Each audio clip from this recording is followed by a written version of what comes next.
In the second part of the 14th lecture, we will deal with another kind of a diode, which is slight modification of the PN junction that we currently saw, which is called a PIN diode, which just has a P-type semiconductor and an N-type semiconductor sandwiching an intrinsic layer.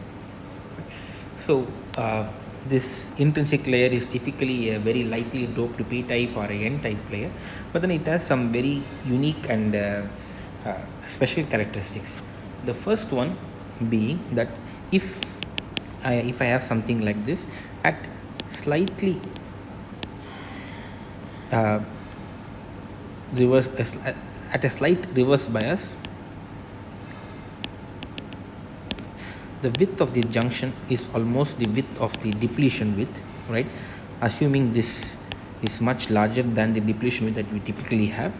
So because this intrinsic layer is devoid of any dopants, you will deplete it at even mild reverse biases. So the actual capacitance under depletion is basically epsilon s being the dielectric constant by width of the intrinsic layer. So it is the width of the intrinsic layer which dominates the depletion capacitance, and even though you have other capacitances from the depletion width in the P-type region and the N-type region, in capacitances which are series, the smallest capacitance dominates, and you have the depletion capacitance from the intrinsic layer to dominate, right? This is the first characteristics. If I have an intrinsic layer sandwiched between two heavily doped semiconducting layers. The second part is the breakdown voltage. If I draw the electric field diagram of this particular structure, you can see that I will have a slope here at this interface, right? And then the electric field will remain almost constant because there are no charges in the intrinsic layer, right? And then it will change, right? And this being the Emax, and the Emax is constant across the intrinsic width. So the actual V breakdown, as we saw previously in the dielectric breakdown that we discussed in normal PN junction diode, is basically area of this, right? And is EMWI. So you can have a really large dielectric breakdown if you have an intrinsic layer in between a P and N junction P and N type semiconductor, giving you a very large dielectric breakdown potential, which is useful for many power applications.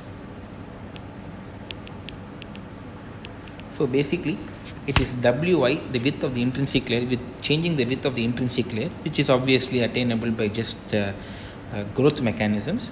You can tune the diode to have a very large dielectric potential, or you can have a very small depletion capacitance, which will change the high frequency response, or you can have a high power response depending upon the width, right? So these are the conditions under reverse bias. Now what happens at forward bias?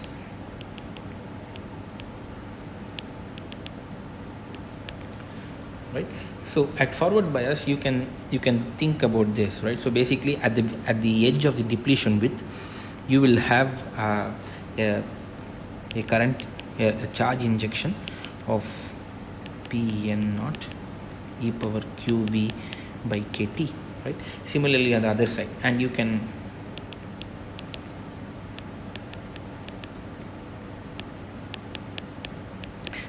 see that both del P and del N are much greater than the intrinsic carrier density that you will have in the intrinsic region, and Ni is basically equal to Pi, right?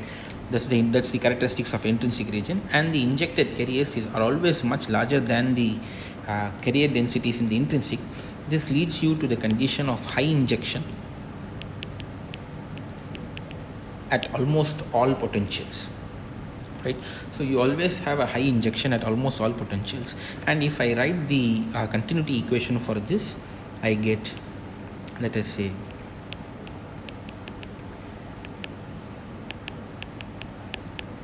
by tau. Of course there are no generation, right?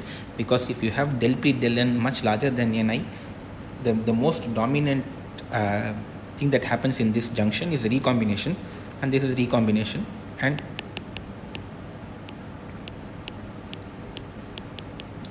And it so happens that even at mildly forward bias junctions, your recombination current is much larger than the diffusion current, and hence most of the current is predominantly through the recombination, and hence the actual recombination current can be written as 0 to W.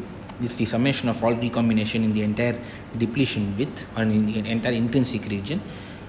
Q U, this is U, right, dx, which will turn out to be Q W, because if you assume U to be constant over the entire depletion width, because nothing is changing in that region, and you know this, that the del n is given by this expression. This is del n, so integration of that will give you np naught is basically ni, right? And you know that we are in high injection, so at high injection we saw previously that it is not e power qv by kt, but it is e power qv by 2 kt, right? You remember, if I do the log I by V characteristics, it is no longer linear. After a particular point where you start to get high injection, it will start to become sublinear. And this log I by V basically is lesser than V, it is QV by KT. You can just look back what happens at high injection, which will give you 2 tau e power QVF forward bias by 2 KT. So this will be your forward recombination current, and this is the same as the forward current, right? So if you have such a PIN junction diode, and if you have it at high frequency, operating at, let us say, nu is greater than 1 by 2 pi tau, tau being the recombination lifetime that we spoke about. This means that the charge carriers are always trapped in the intrinsic region, and you do not give them enough time to actually leave, right? So basically, you remember the charge storage thing that we studied, right? The current is constant in the forward bias, and then it will turn to be conducting even in the reverse bias up to for some time, till time t1, and then dies down, right? So basically what we are saying is, if it is switching in such a rate such that you are lesser than this time t1, the time in which you are switching, right? So you will never be in a rectifying regime, and your at high frequencies your PIN junction diode will behave almost like a resistor. At high frequencies, PIN behaves like a resistor. Why?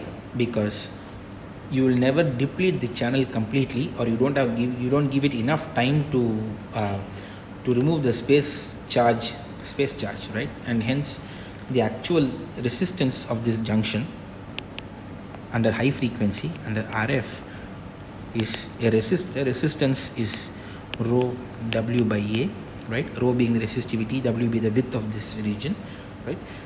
And this rho you can write as 1 by Q del N mu N plus mu P,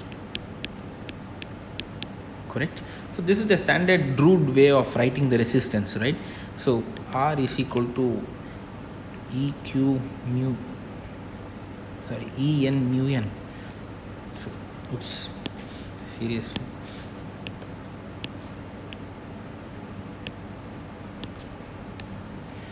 By En mu N, right? And this is what I have written here, because you have del N and del P almost equal, because Pn and Np is almost the same, so del N and del P is almost equal.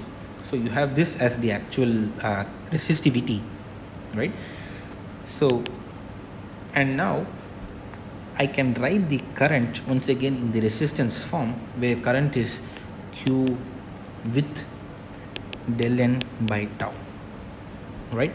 So this is the actual injection current, and del N by tau being the effective lifetime. This will be the total current which flows under this PIN junction at high frequencies, because it is no longer rectifying, it's almost like a resistor, right? So del N I can write as del n is J forward tau by QW, and if I substitute that, I will get the high frequency resistance to be proportional to the width square. Width is the intrinsic layer width, remember, by JF tau mu n plus mu p into A. So a PIN junction which at high frequencies will behave like a resistance has its resistance proportional to the width square and is inversely proportional to the forward current. So you can actually tune the resistance by just playing with the intrinsic layer width as well as the bias current, DC bias current at which you are operating this RF device, right? So this is among the last of the diode types that we talk about, and we will finish this discussion on diodes with a final topic, which is diffusion capacitance.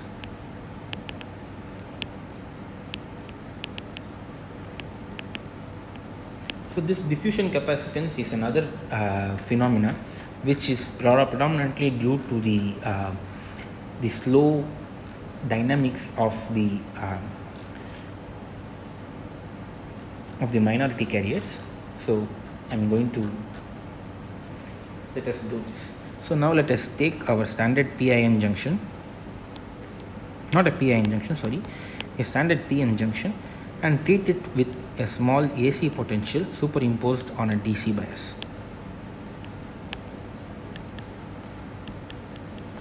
Right?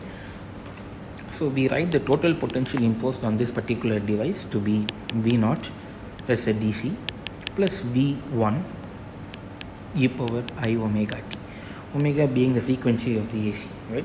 And you can expect the current to also behave in the same way.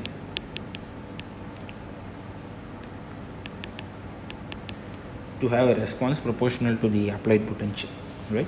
And you can write an admittance of this, which is J by V, which can be written, because both of them are complex variables, you can actually write them as some real part GD plus some complex. So we will prove slowly by the course of this discussion that you really will have a complex component which is called as a diffusion capacitance and the origin comes from the nonlinear response of this PIN junction diode, and which also stems from the fact that you do not switch the junction potential as quick as you really want, because your minority charge carriers has a finite lifetime in the depletion width, right? So now let us go back to our situation where you have this as an applied bias. So you know that if I take this PIN junction, which is a particular depletion width, the concentration of the minority carriers at the edge of the depletion, Pn at Wd, is basically Pn naught e power q b naught plus v1 e power I omega t, right, by kt. Now I can write this as Pn naught e power q v naught by kt into e power q v1 e power I omega t by kt. And if you assume this to be small, you can expand this in the normal expansion, Taylor expansion, and this is Pn naught e power q v naught by kt plus Pn naught q v1 by kt e power q v naught by kt into e power j omega t, right? And this you can write it as Pn naught e power q v naught by kt plus some Pn of t, small signal. So this is the small signal response of the injected minority carriers on the N side, right? The similar expansion can be written for the whole, And now if you write the continuity equation, is basically dPn of dt is minus Pn by tau plus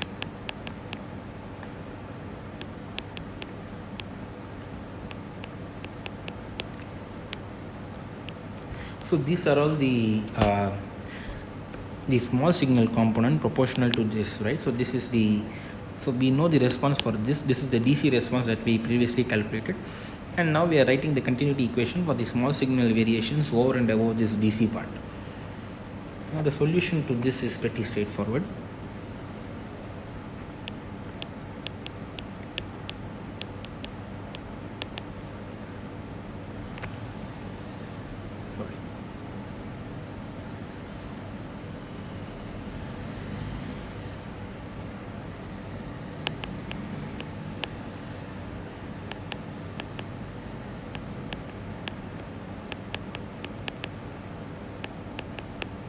Right, this you can write because you know what is the Pn dash, and dPn dash will just turn out to be, let me write it here, is basically j omega Pn dash, right? And if I replace that to this particular expression, you get this as the right? And you know this is same as the previous expression for the DC component. If we replace tau p by 1 plus j omega tau p, if I write it as jp star, then we know the solution for this. The solution will give us this, yes, j is qpn naught root of dp by tau p star plus q np naught root of dn by tau n star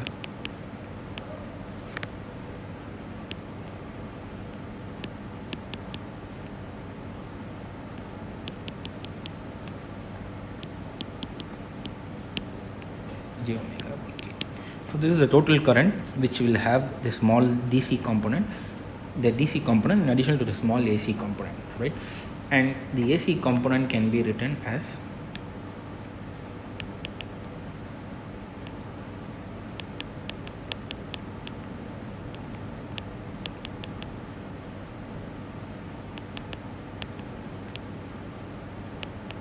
LP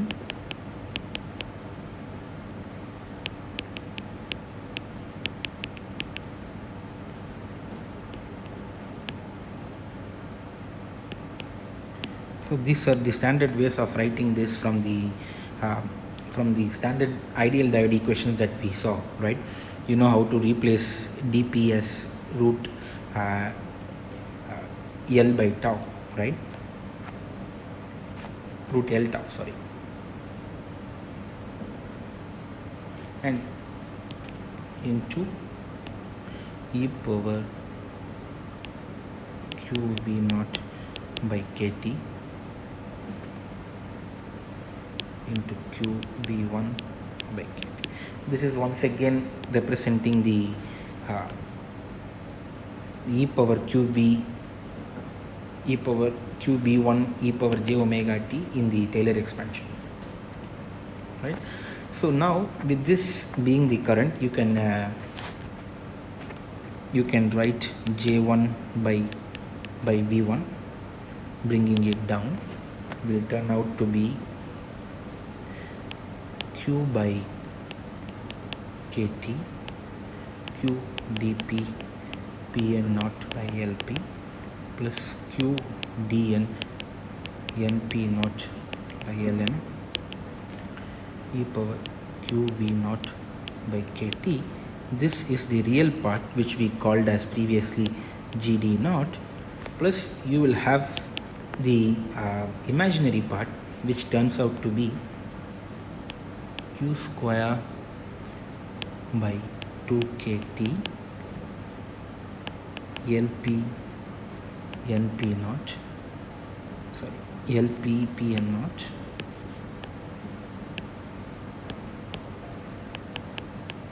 plus ln np naught e power qv naught by kt. We have arrived at this. This is basically, we have arrived at this. So basically, this is CD. Remember, you also have j omega outside. So we have arrived at this expression for the diffusion capacitance based on the approximation that root of 1 plus j omega tau is basically 1 plus j omega tau by 2. This is upon the approximation. This omega tau is a small number in comparison, right? 1 plus x power 1 by 2 kind of approximation. So this is basically taken from here.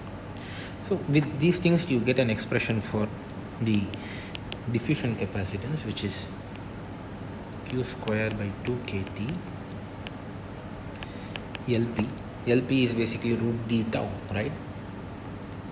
Pn naught plus ln np naught e power q v naught by kt. So basically the diffusion capacitance in forward bias is proportional to the applied potential, right? And remember, the depletion capacitance that we saw before is actually proportional to 1 by v power 1 by 2, right? Inversely proportional to the width. So basically while in forward bias, while this goes slowly, you see an exponential increase in the diffusion capacitance. Hence you can actually represent the diode as like a series resistor in combination with the depletion capacitance in the reverse bias condition. In the forward bias condition, you actually have RS, some kind of a series resistance, 1 by GD that we just now spoke about, and a capacitance, diffusion.